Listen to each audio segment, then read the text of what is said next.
पुष्पम फलम, फल ग्रहण करता हूं, और तोयम, अमृत जल और दूध ये सब ग्रहण करता हूं, लेकिन किस भाव से? अगर आप मुझे प्रेम पूर्वक देंगे। लेकिन ये प्रेम करना, भगवान से प्रेम करना, कि इसमें शास्त्र और साधु बताते हैं अपने मन से सेवा नहीं होती, क्योंकि मन बड़ा चंचल है हमारा। इस कलयुग में मन बड़ा चंचल है। सत्य युग में मन को कंट्रोल करना आसान था और युगों में, लेकिन कलयुग में उस प्रकार से नहीं है। तो उस बात को बताते हुए और आसानी से कह रहे हैं कि भगवान के जो भक्त है ना, अर्जुन जैसे भक्त, वो भगवान की भावना को समझते हैं, उनके मूड्स को समझते हैं कि किस प्रकार से कृष्ण प्रसन्न हो सकते हैं, भगवान प्रसन्न हो सकते हैं। वो अर्जुन जैसे भक्त समझते हैं।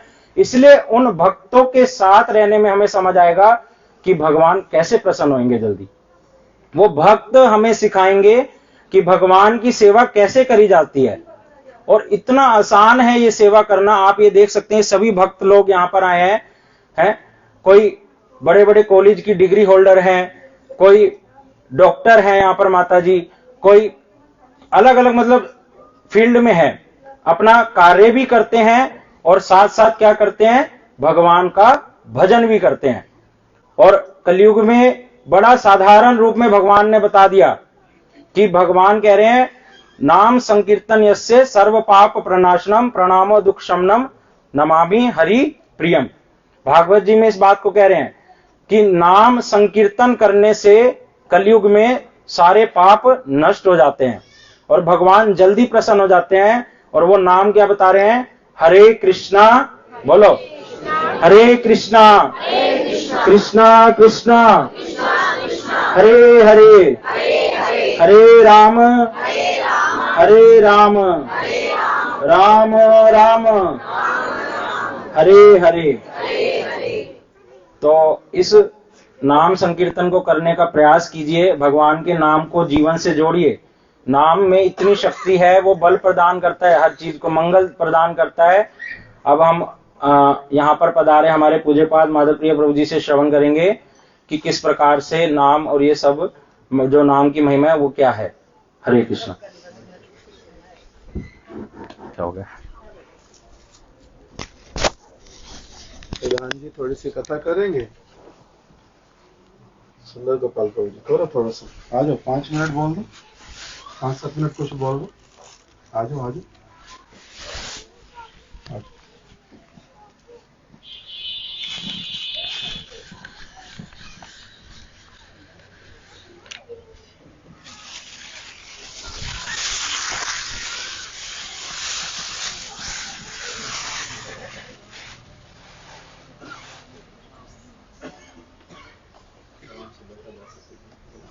ऊपर नीचे इस तरफ देने से अच्छा, वहाँ पर ऊपर नीचे वर्क।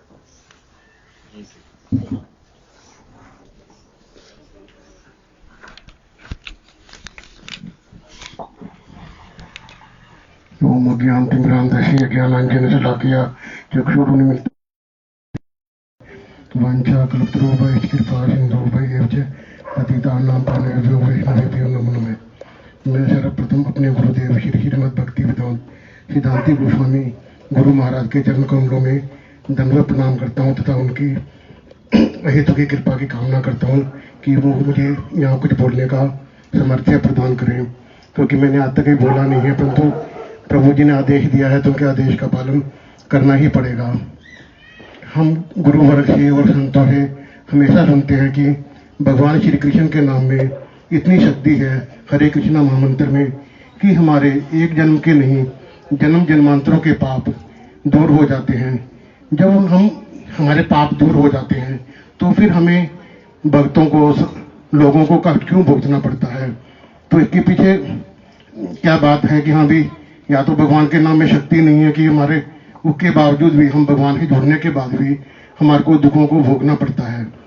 कहते हैं कि जैसे हम भगवान से जुड़ते हैं, ये तो बिल्कुल सही है कि हमारे सब तरीके के पाप दूर हो जाते हैं, परंतु भगवान अब जो हमारे को दुख देते हैं वो असल में वो हमारे पाप कर्मों का फल नहीं होता, वो भगवान हमारी परीक्षा लेते हैं कि हाँ भी जो भक्त है वो इतना सक्षम हो गया है, नहीं हुआ है अपना जिस प्रकार कहते हैं कि एक माता का एक बेटा है अपना, वो बेटे को बहुत प्यार करती है, परंतु जब उसके फोड़ा हो जाता है, फुंसी हो जाती है और वो डॉक्टर के पास जाते हैं तो डॉक्टर कहता है कि हाँ भी इसको चीरा देना पड़ेगा।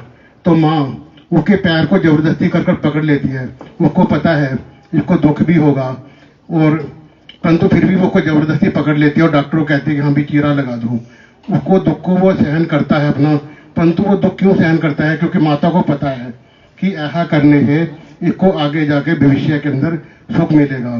तो परंतु अब ये बताओ कि हाँ भी अब हम कहते हैं कि हमारे को जो बुरे कर्म हैं, बुरी चीजें हैं, हमने मान लो कोई गलत काम करा, हमारे को की सजा होती है तो हम सजा को इनकार नहीं कर सकते। परंतु यदि हम कोई अच्छा कर्म करते हैं, अच्छे कर्म के बदले हमें पुरस्कार मिलता है, तो हम पुरस्कार को तो मना कर सकते हैं कि हाँ भी मैं पुरस्कार नहीं लूंगा, परंतु हमारे को बुरे कर्मों का फल भुगतना ही पड़ेगा, उनको हम कभी भी मना नहीं कर सकते। तो इसलिए जो भगवान है वो भी हमारे कल्याण के लिए हमारे को कष्ट देते हैं ताकि भविष्य के अंदर हमारा कल्याण हो सके। इनको हम कहते हैं कि हाँ भी भगवान की कृपा दो प्रकार की होती है, एक अनुकूल कृपा और एक प्रतिकूल कृपा। अनुकूल कृपा तो क्या है कि हाँ भी हमारे को पुत्र की प्राप्ति होगी, हमारे को धन दौलत मिल गया, हमारे को डिग्री हासिल होगी, हमारे बच्चों की शादी होगी। जो अनुकूल कृपा है उससे हमारे को भौतिक सुख जो क्षणिक होते हैं वो तो मिल सकते हैं, परंतु यदि भगवान की हमारे पर प्रतिकूल कृपा होती है और उस प्रतिकूल कृपा को हम पचा लेते हैं तो हमें सीधा भगवत धाम की प्राप्ति होती है। हमारे इसके बहुत सारे एग्जाम्पल हैं, चाहे जो भरत महाराज थे, उन्होंने अपने पूरे राज्य का सुख त्याग दिया, अपना उसको किस प्रकार त्यागा, एक मलबत त्याग दिया, क्योंकि वो भगवान से जुड़े हुए थे। इतना होने के ऊपर भी जब अंत समय के अंदर उनको हिरण के अंदर आसक्ति होगी, उनका हिरण का जन्म हो जाता है, परंतु हम सुनते हैं कि हाँ भी जो यदि कोई भगवान से जुड़ जाता है तो उसका पतन कभी नहीं होता। परंतु हम यहाँ तो देख रहे हैं कि जो भरत महाराज हैं, जिन्होंने अपना पूरा राज्य छोड़ दिया भगवान के लिए और जंगलों में जाके तप करने लगे, परंतु वो फिर भी हिरण की योनि में आ जाते हैं। परंतु यहाँ पर हम एक चीज देखेंगे, हिरण की योनि में आने के बावजूद भी उनका सिर्फ शारीरिक पतन होता है, उनकी भक्ति का पतन नहीं होता। हिरण के जन्म के अंदर भी उनको भक्ति जो है पूरी तरीके से याद रहती है और उस जीवन के अंदर वो अपने पिछले जन्म को याद करते हुए पशु योनि में होने के बावजूद भी भगवान की भक्ति के अंदर लीन रहते हैं, सिर्फ सूखे पत्ते खाते हैं और अगले जन्म के अंदर वो जड़ भरत बनते हैं और जड़ भरत बनने के बाद वो भगवान के धाम को प्राप्त करते हैं। इसी प्रकार बहुत सारे एग्जाम्पल हैं कि हाँ भी जहाँ पर भगवान ने प्रतिकूल कृपा करी और हम लोगों का कल्याण हुआ। ऐसे बहुत सारे उदाहरण हैं, चाहे प्रहलाद महाराज का उदाहरण ले लें, चाहे हम वृत्रासुर का एग्जाम्पल ले लें, तो हमें सिर्फ प्रतिकूल कृपा को ग्रहण करना आना चाहिए, हमें उन दुखों से विचलित नहीं होना चाहिए कि हाँ भी ये दुख आ गए हैं तो हम भगवान की भक्ति को छोड़ दें। यदि हमने दुखों को सहन करना सीख लिया, जो सहा भक्ति में वही रहा और उसी ने भगवान के धाम को पाया। इसी को कहकर मैं अपनी वाणी को विराम देता हूँ। हरे कृष्णा।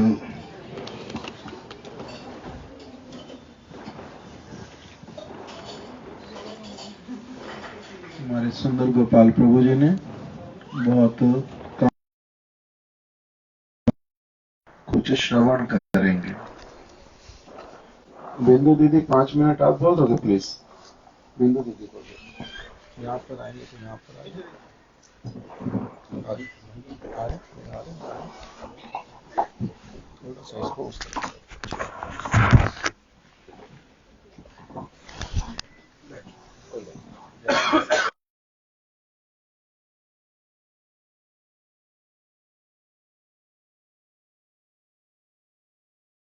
चरण कमलों में दंडवत प्रणाम ज्ञापन करती हूँ। तदनंतर मैं यहाँ पर उपस्थित पूज्य पाद माधव प्रिय प्रभु जी, समस्त वैष्णवगण और यहाँ पर पधारे हुए भक्तजनों के चरणों में यथायोग्य प्रणाम करती हूँ। पहले आप इनका बताओ कि जैसे कल वहाँ सर अनाउंस कर रहे थे उनके बारे में बताओ, तब सब लोगों को थोड़ा ध्यान से वो श्रवण करेंगे।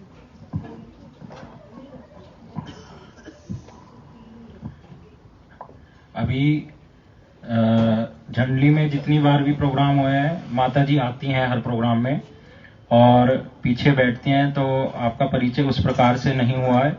लेकिन ये जो माता जी हैं यहाँ पर अम्बाला कैंट में रहती हैं और इनका नाम है बिंदु जिंदल, और जो मुलाना में महर्षि मार्कंडेश्वर यूनिवर्सिटी है, ये वहाँ पर लॉ डिपार्टमेंट की HOD और डीन है। तो ये हेड हैं वहाँ डिपार्टमेंट की, उनकी हेड हैं, और उच्च स्तर पर इनका लेवल है वहाँ पर, और सभी इनकी अनुगत्य में वहाँ कार्य करते हैं। बहुत बड़ी पोस्ट पर है। वहाँ जितने भी टीचर्स हैं, प्रोफेसर हैं, वो सभी इनके अंडर अनुगत्य में कार्य करते हैं। हरे कृष्ण।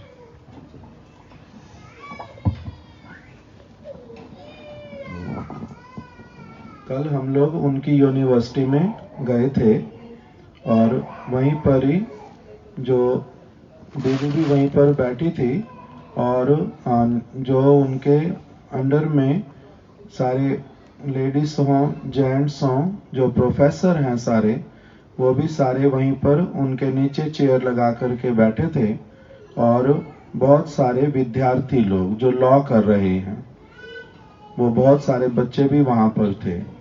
और यहाँ पर देखने में साधारण हमारी दीदी दिखाई देने पर भी इस जगत की विद्या के अनुसार उनका पद जो है बहुत अच्छा पद है, बहुत बड़े पद पर वहाँ पर वो सेवारत हैं।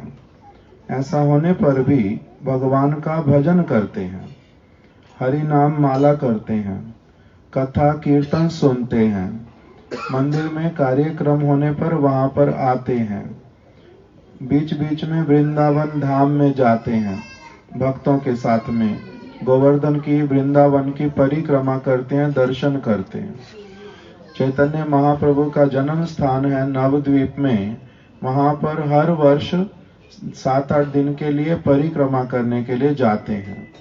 तो जैसे पहले हमारे वासुदेव प्रभु बता रहे थे कि बहुत सारे ऐसे भक्त लोग हैं देश में विदेश में सभी जगह पर ही, कि अपने घर के काम और जो उनका व्यवसाय है अथवा नौकरी है, वो सारा कुछ करते हुए भी भगवान का भजन करते हैं।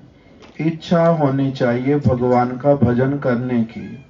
और अगर किसी का साधु संग हो जाता है, तब हर परिस्थिति में एक व्यक्ति भजन करता है, भले ही कोई राजा हो या भले ही कोई बहुत बड़ा दरिद्र व्यक्ति हो, कोई स्त्री हो, पुरुष हो, भारत का रहने वाला हो अथवा किसी और देश का रहने वाला हो, किसी भी जाति का हो, किसी भी कुल का हो।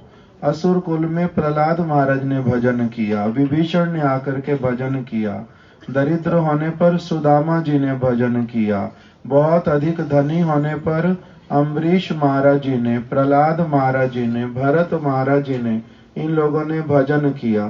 तो हर अवस्था में भजन करना संभव पर है। इसीलिए वो दीदी, उनके अपना परिवार है, घर पर बच्चे हैं, पति हैं, सास ससुर हैं, उनके लिए भी सारा कुछ करती हैं। सगे संबंधी रिश्तेदारों का जिस प्रकार का सब करना पड़ता वो भी करते हैं, और साथ ही साथ में अपनी नौकरी भी करते हैं, फिर भगवान का भजन भी करते हैं। ये सारा कुछ करना संभव है। इसीलिए हमारे वासुदेव प्रभु ने बताया कि आप लोग जिस अवस्था में भी हैं, किंतु साथ ही साथ में क्या कर लेना पड़ेगा, साधु संग और भगवान का भजन। तभी हम लोगों का क्या होता है, उसके द्वारा वास्तविक रूप में जो मनुष्य जन्म है ये सुधरता है, सफलता को प्राप्त करता है। अभी हम लोग हमारी दीदी से ही थोड़ी सी कथा श्रवण करेंगे। हरे कृष्णा। आप सभी मेरे साथ कहेंगे,